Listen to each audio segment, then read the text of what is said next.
Hi. So, the book that I chose for the content reading strategies with informational books um, is a book that I used with my student, my tutoring student for phonics last semester. Um, and it was called Awesome Ants. And basically, um, it's multi-level, but the version that I picked that I would use is for third grade. It's a level Q.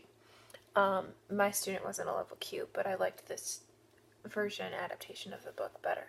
Um, but this book is about ants, obviously. But it goes through not only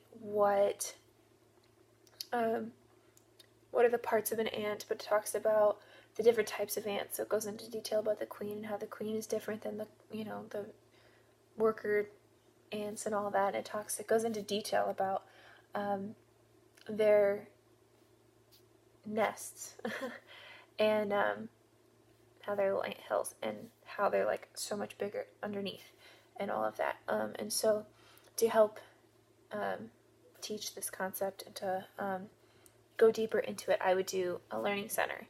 And what I would do is get one of those little ant farms, and I would have a group of ants, and I would have them in the ant farm so that the students can go back there and they can see the ants in their um, little colony that they're making.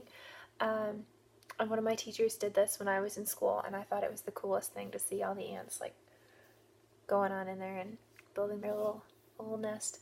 Um, and I would have like little magnifying glasses down there, so they could like look up and look closely at the ants and the different things that they have in there.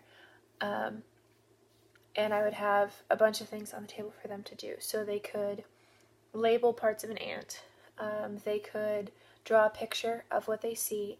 Um, and then I would probably get a lot of plastic bugs and have like some sort of a game that they can play with little plastic ants.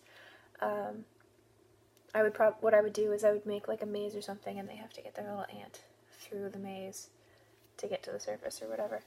Um, and this does a couple things. It helps them to take the book that they read and then to see it in real life. So like they can learn about the different types of ants and how the queen is different than the worker ants, but then they have the opportunity to like actually see the ants and to see the difference. Um, and they can get up and close and personal because students aren't going to be able to go home and like see the inner workings of an ant hill because it's underground. So this gives them an opportunity that they're not going to be able to do unless it's in a book or in a classroom situation like this, or if they go out and buy one themselves. Um, but I think this would be a really fun and really cool way to learn about ants and get more information about them.